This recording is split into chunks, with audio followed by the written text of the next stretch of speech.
Some killers attack complete strangers. Some target the vulnerable, the young, or the elderly.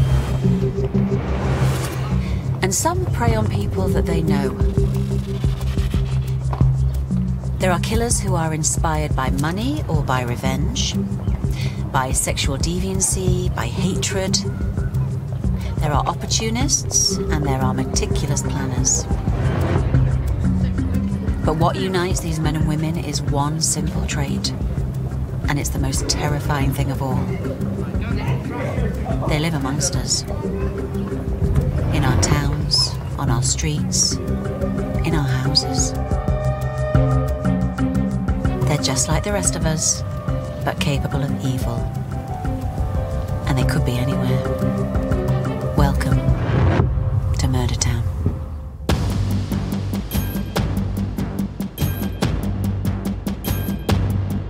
Do you feel it in the air? Oh. Something wicked this way comes. Something wicked this way comes. Something wicked this way comes. Something wicked this way comes.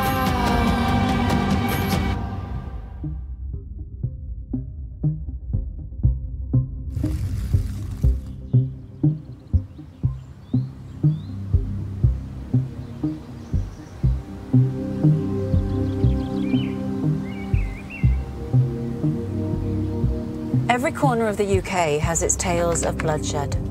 But tonight, we're in a town where murder was so rare that for 2 decades, there weren't any. We're in Tamworth, in the Midlands, a place that residents felt safe in. That was until one of the most horrific and devastating crimes that left the whole town afraid to go outside. A girl had been found naked. It was a murder. Everybody in the town was really shocked. You know, it's a 17-year-old girl. It was an event that had started to terrify people who were living there. There was a sex maniac attacker out there who would kill, attack and murder random victims.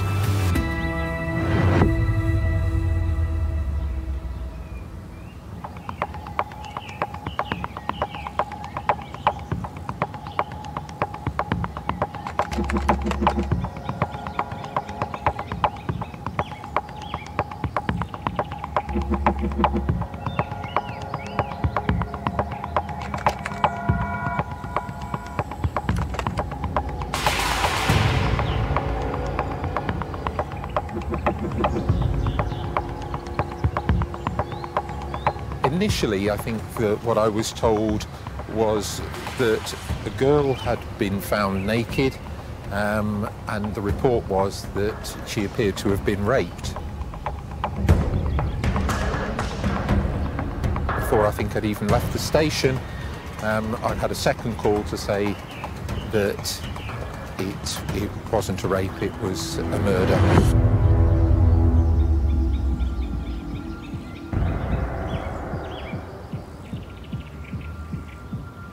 A woman's body had been discovered in a park not far from Tamworth town centre. So, yes, it's imperative to get there as quickly as possible, and also to make sure that you, together with the investigative team and crime examination team, are putting things in place. She was actually found by a friend of the family, so we had got more than a good idea of the identity. The victim was a local girl called Heather Tell. She was just 17 and had been reported missing the previous evening.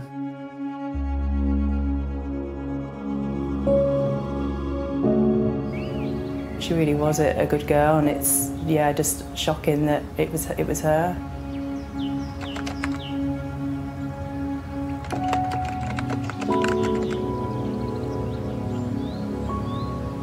She was a little bit younger than me, but When I think back to that time and all the faces that I remember, she's very much part of that. She just had a glow about her, very tall and slim, very blonde, always really happy, and was one of the girls, when she danced, she just really used her face, she just smiled a lot. She really did shine, you know. So many children almost regarded, I think, as a rite of passage that they'd become involved in the local dance club, girls in particular anyway. Because she had therefore taken this up as her life, she was in many ways almost a representation of a typical Tamworth teenager. Indeed, it was this love of dance that had seen Heather set off from her home on the night that she vanished. Heather was supposed to meet her friend at the dance studio, I think at approximately 8:30ish the previous evening, the Friday evening.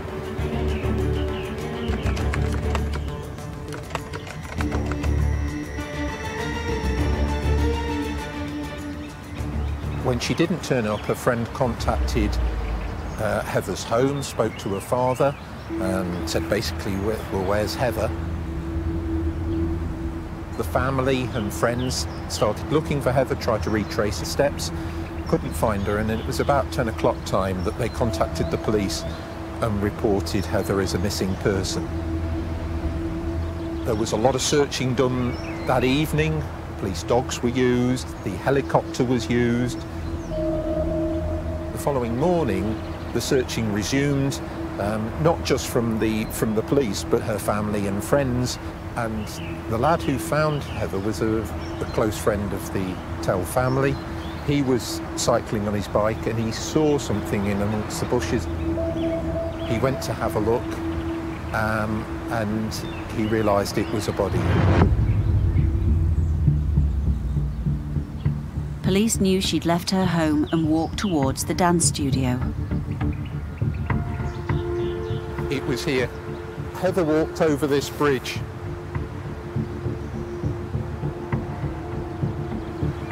And this path, as you can see, connects with the main path, but it cuts the corner off, and she walked down here. It is quite secluded. I would have been nervous walking through there. You would feel quite alone, you would feel quite vulnerable. Heather would have walked down these steps. It was broad daylight. Tragically, it was along here that Heather encountered her attacker, and that's unfortunately where she was attacked. In there.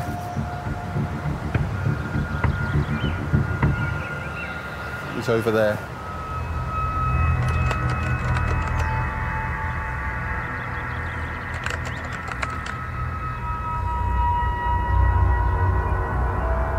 The fact that it appeared that she had been killed doing something that was so normal was something that struck you as being quite frightening in many ways, and I think that was what came to affect the community in the way that it did. It was an event that had started to terrify people who were living there. Now a killer was on the loose, and the whole town was in fear.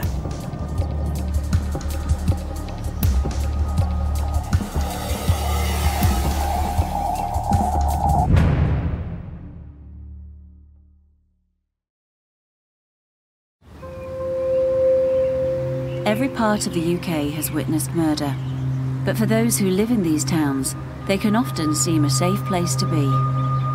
I grew up in Tamworth. It's a pretty big town. It's just north of Birmingham. My parents moved there just before they had me. They've lived in the same house their whole lives, which is pretty typical of Tamworth. You know, people grow up there, they buy a house nearby and they stay there. The housing quality meant that people had room to move around. It was a place that many people in that part of the world aspired to live in. there were a disproportionately large number of young people who were all around the same age. And that meant that if you were young and wanted sort of entertainment activities, then there was lots for you to do there.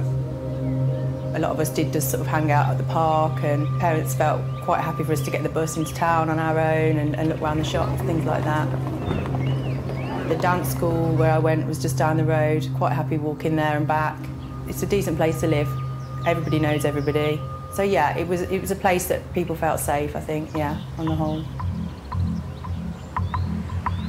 In terms of high crime areas, yes, it has its moments, but yeah, generally I think there's a feeling of safety and security. I was chief reporter and news editor of the local paper, the Tamworth Herald. I knew that there hadn't been a murder in Tamworth at all since the early 70s, so it was a place that I think had come to feel that it just wasn't the kind of thing that happened in that sort of town.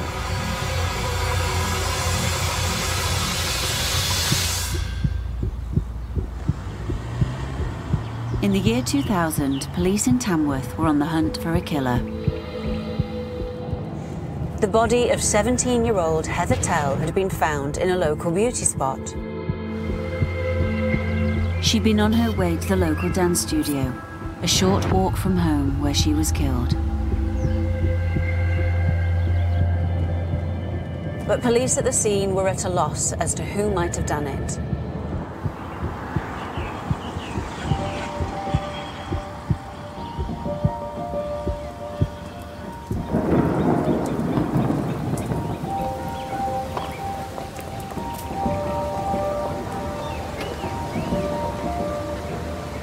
By the time I got here, it was absolutely torrential rain.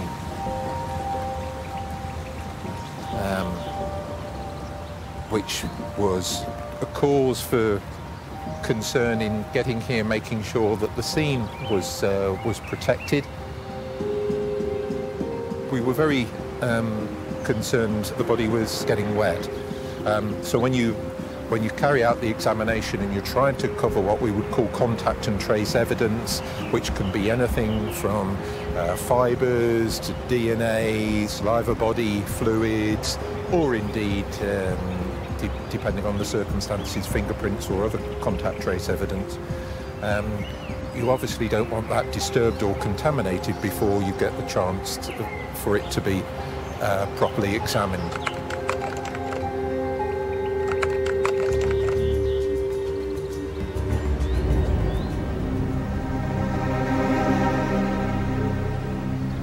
Fortunately, in terms of evidence recovery, as you can see, there's a fair bit of foliage, and the body was protected a bit by the natural elements, which was important because it does take a short while for you to get the resources here and the tent and get that set up. And there is a team, a major investigation team, and very importantly, a crime scene examiners team, scene to crime team that are with you as well. We had an underwater team that searched the stream, looking for anything that might be connected. And we also searched the whole of this area painstakingly and methodically.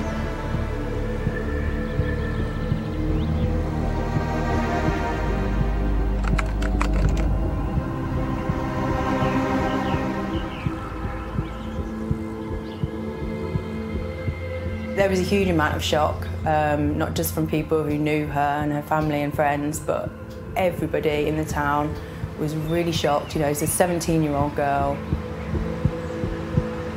Teenagers were afraid to go outside their homes. Families were locking their doors when they were inside. Kind of things that people hadn't had to think of before because they'd felt safe sort of walking from one part of Tamworth to another. I think definitely people were more mindful of where they were going on their own and letting people know where they were, and yeah, there was definitely that sort of ripple effect of fear and worry that somebody was still out there.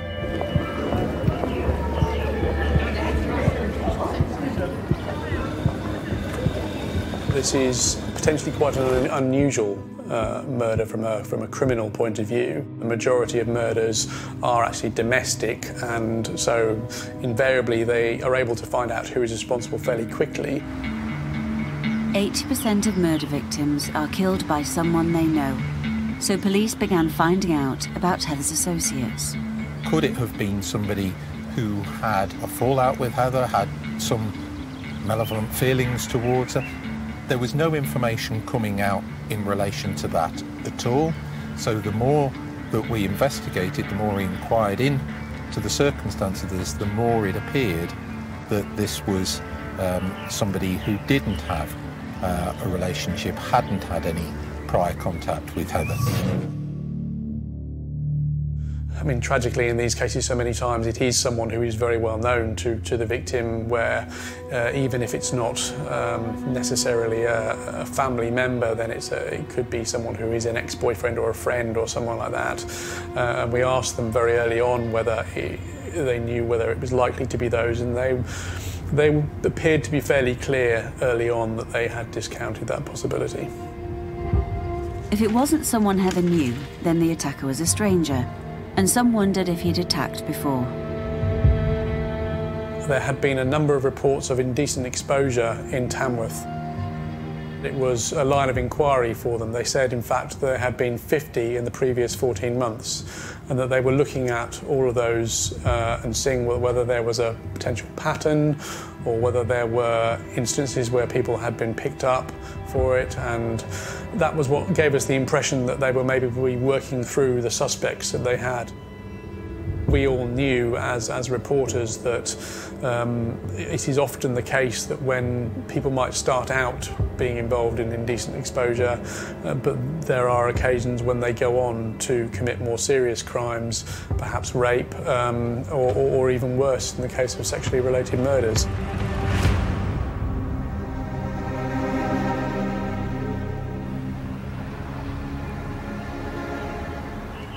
So, were police looking for a serial flasher who had escalated his crimes to murder? And if so, was he likely to strike again? Possibility of the offender striking again is a massive concern, and that's why it's so important to pursue all lines with vigour and get to the answer as quickly as you possibly can. The scene told police that Heather had been strangled and that the killer had taken some time. You can't rule anything out until you've got the full information, but certainly the area around the park was quite open, but as you approached the actual scene where the body was found, that was in more secluded undergrowth and not easily viewed from the main path which runs down through the park. It did suggest that somebody knew the area and knew the locality. Heather's clothing had been taken off her. That suggested a sexual motive to the motivation to the attack. So yes, I'm thinking of a male, a previous offending history of violence and/or of sexual offending, and quite probably both. To help focus the investigation, Peter had a profile drawn up of who the suspect might be. The offender profile's based on the likelihood of people falling within certain categories and characteristics. It does help you prioritise your lines of inquiry. The locality that they suspected that he would have lived within 5 or 6 miles of the area, that he would have a previous offending history of a sexual nature. You're then looking at the movements of people in and around the park, the movements of local people, people who may have been here, who may have information which would assist the inquiry, and it's being able to encourage those people to come forward and pursue as many different lines of investigation and information that you possibly can. So police were looking for a local stranger, and the crime scene was still giving up clues. Well, we pretty much found everything that Heather had, including her earrings, which had been torn off her, but also very relevant, we found her mobile phone, and that was on this side of the path.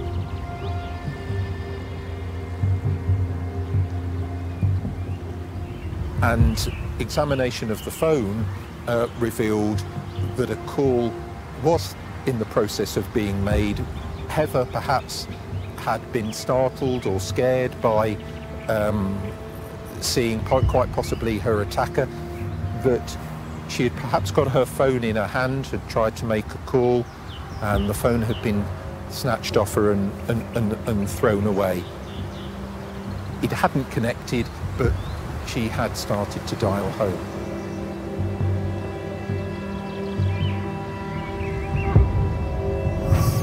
Heather had apparently been seconds away from reaching help, but her killer had escaped, and the community was scared of what he'd do next. There was a sex maniac attacker out there who would kill, attack and murder random victims. That focuses the mind. It focuses, you know, the community and the public, and they want that reassurance. Of course they do. That this person's going to be caught, and be caught quickly.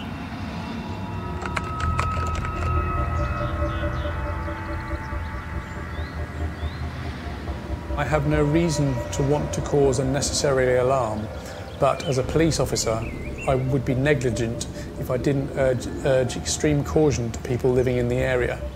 There is a killer out there, and until that person is caught, I urge everyone, particularly young women, to take extreme care. No one lives in total isolation. There must be someone out there who, for reasons of misguided loyalty, is shielding someone they have suspicions about. I would hate to think that anyone could look at a photograph of this gentle, kind-hearted teenager and knowingly harbour her killer. So that is an appeal directly to people in the community. That is an unusual way of delivering a statement after a murder, I think.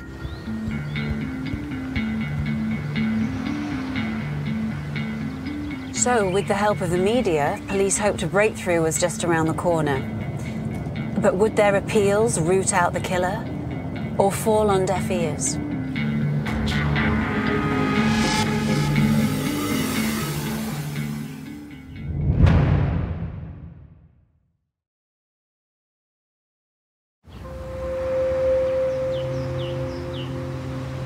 In the year 2000, police in Tamworth were investigating the murder of 17-year-old Heather Tell. But while cops were looking for the evidence to catch her killer, Heather's family was saying their final goodbyes. It was an unusual funeral in many ways. It took place at St Editha's Church, which is the main church in Tamworth. It's a big, big church. On the day, the police estimated something in the region of 2,000 people.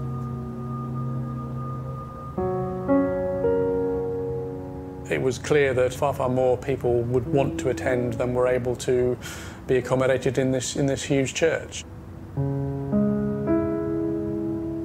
I think those people came together because they wanted to both say goodbye to someone who they felt was, in many ways, a typical Tamworth teenager, but also to sympathise and empathise with her parents and her family and her friends who were going through something so awful at that time. It really was something that struck deeply into the community.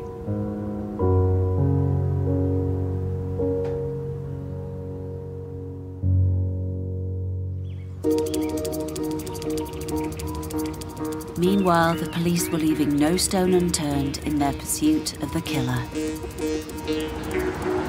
And they were desperate for the community to help them. The indications were that this was somebody with local knowledge, so What you are appealing for is local people to come forward, either who've been in and around the area or saw somebody either before or after the attack, or may have their own suspicions for other reasons about somebody that they know. The case was quite high profile. It was on the front page of nearly all of the nationals.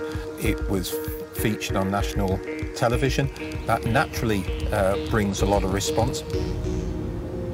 We had a number of witnesses come forward who saw somebody suspicious. One in particular was a young man who was riding his bike through the park, and a man stepped out in front of him and nearly collided with the bike. So the witness came face to face with that person and got a very good look at him. He'd got a very good eye for detail. He gave particular detail, even down to describing the buckle of this person's belt, that he remembered small details like that from a fairly fleeting and chance encounter. What was particularly interesting about that sighting was it was very close to the scene of the attack, and the time parameters were believed to be just after the attack had taken place. So it was one of a number of sightings of a person that we were very interested in. So now police had a possible description, but cops still weren't sure who that person was. They needed a breakthrough, and it came from the community of Tamworth.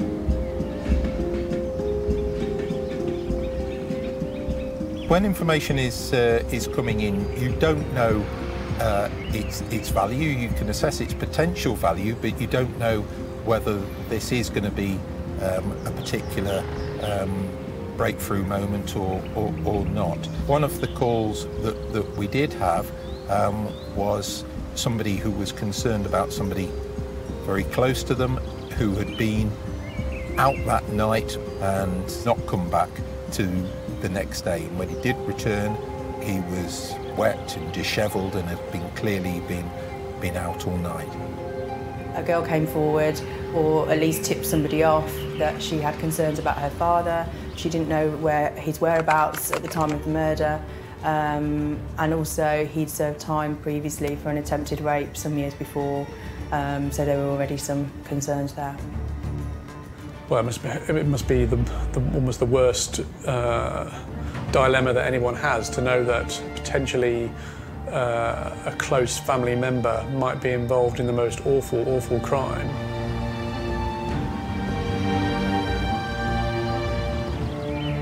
Facing a crisis of conscience, the woman had chosen to speak up and raise her concerns about her father, and the police were prepared to listen.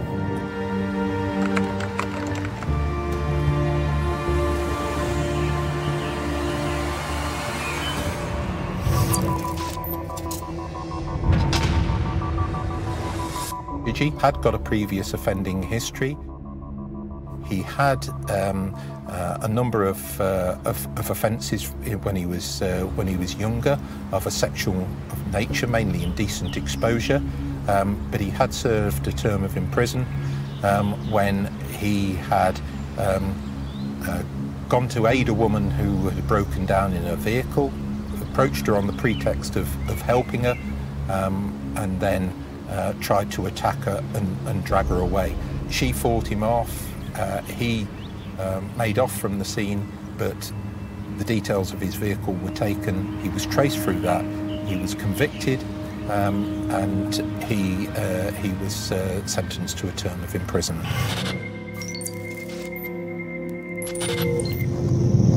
So Chidgey was added to the list of persons of interest, but the media weren't told of the development. People want to know more information. They want to know what's happening. They want to know whether progress is being made. And to be honest, we had to be kind of patient. All you can do is say, well, I know the police are working on it, but there's nothing more that I can say than that.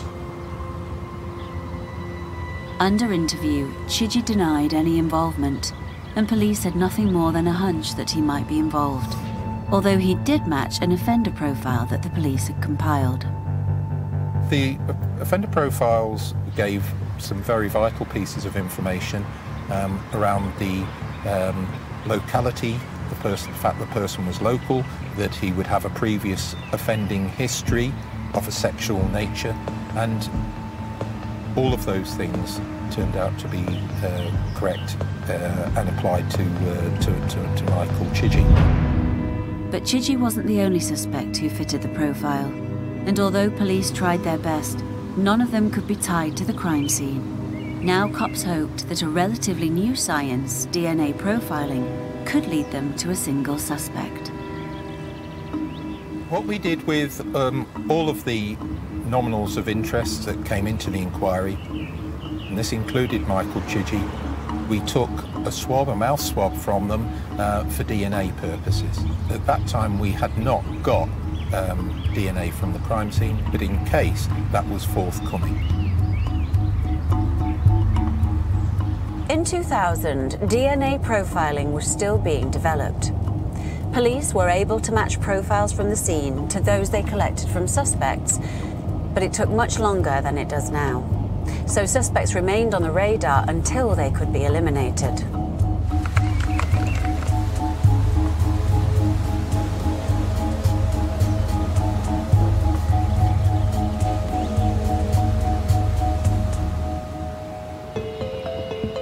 I remember very well getting the phone call.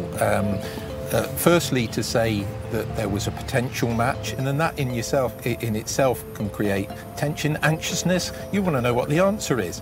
The swabs that were taken from Heather at the scene produced a DNA profile, and that profile matched Michael Chidgey.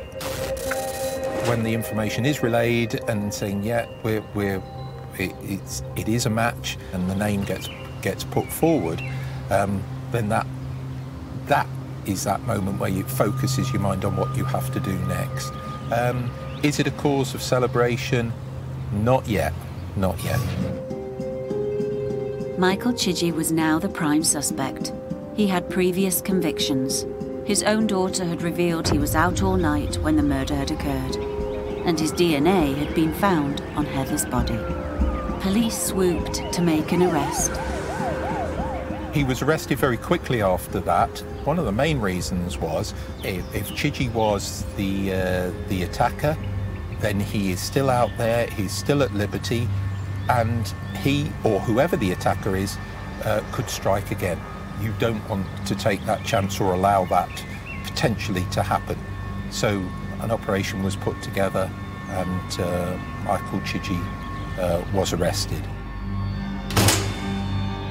I think there was a relief as soon as they'd got someone, and obviously it wasn't known at that point whether he was guilty or innocent, but clearly there was an immediate weight off everyone's shoulders that he was going to remain in custody. After weeks of hunting, police had their prime suspect under arrest. But even the police had no idea how Chidgey would explain away his connection to the scene.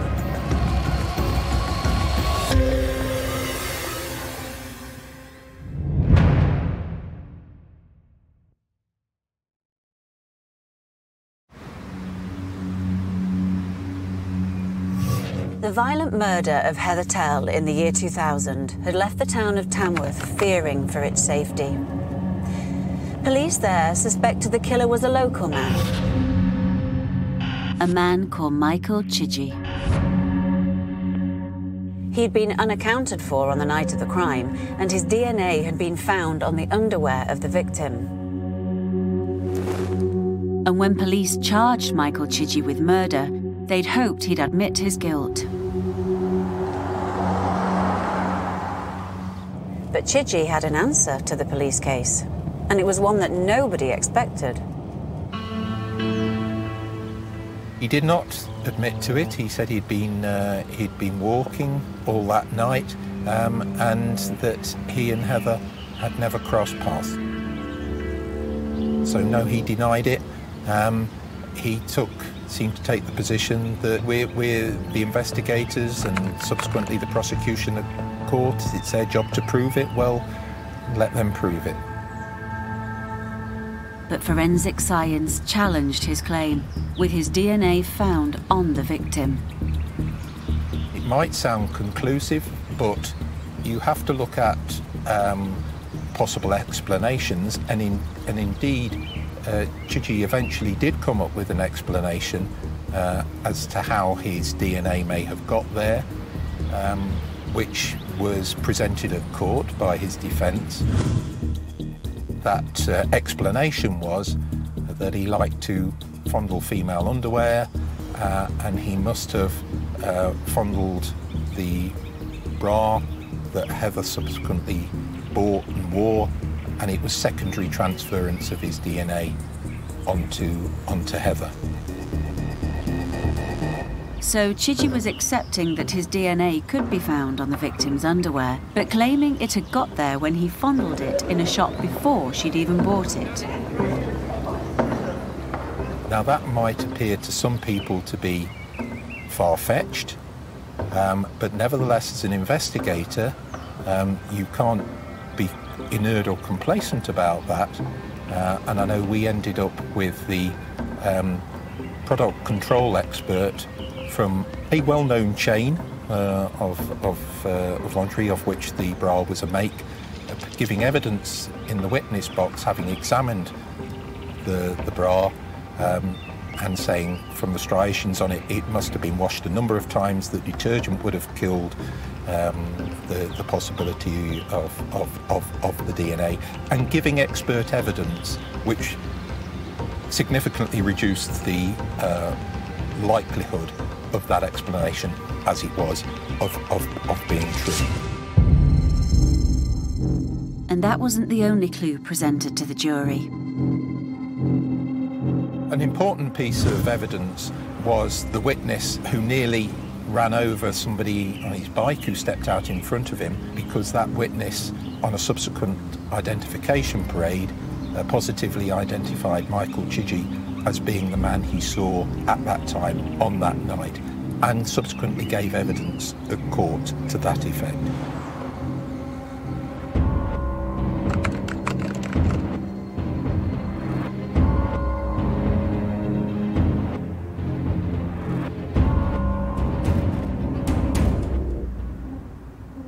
It's always an immense relief if, as and when the jury views the evidence in the same way that you do and confirms that finding of guilt. Not for you personally, but for Heather, for her family, and also for the community as well, that they know that the person who did this dreadful deed has been brought to justice. With Chidgey guilty, the court could hear about his previous convictions. It's sickening, but not surprising when somebody has had these previous. Not everybody who flashes at someone in the park goes on to do something like this, but everyone who goes on to do something like this will have started with that kind of thing. So it was pretty textbook progression of offences. He was obviously building up to this kind of offence. I think people that can commit this kind of offence are just driven by something that we don't really understand, and it was literally just for his own gratification. My assessment of Michael Chidgey is that he is an extremely dangerous individual, and he always will be. I fear that if he was ever released, that there is a danger that he could offend again.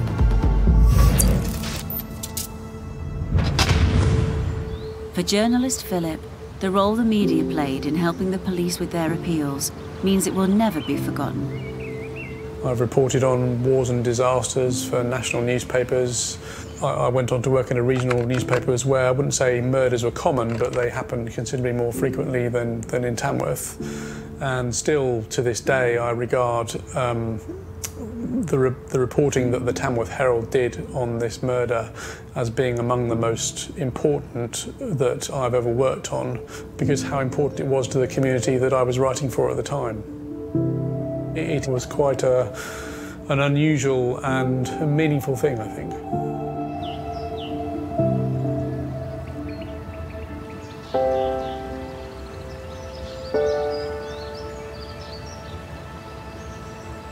This case was tragic and very challenging, being a stranger attack. I remember it very well for those reasons, and also because of the effect it had both locally and in particular on Heather's family and friends.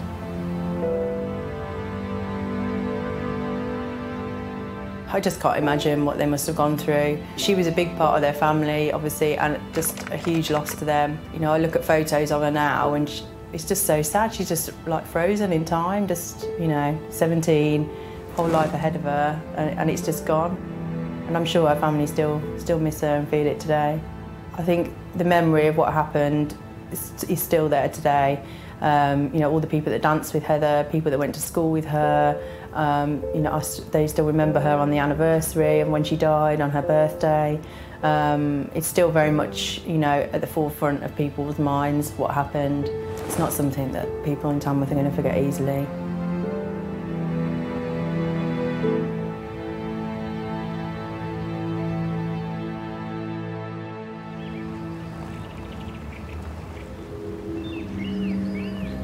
The murder of Heather Tell was one that truly shook the Tamworth community to the core. But it was also the community that pulled together and came up with the answers to find her killer. This is one of those cases which seemed to baffle police, but their determination meant that it was only a matter of time before the suspect was tracked down and the town could relax. But it just goes to show that even in the nicest of places, a murderer can always be lurking.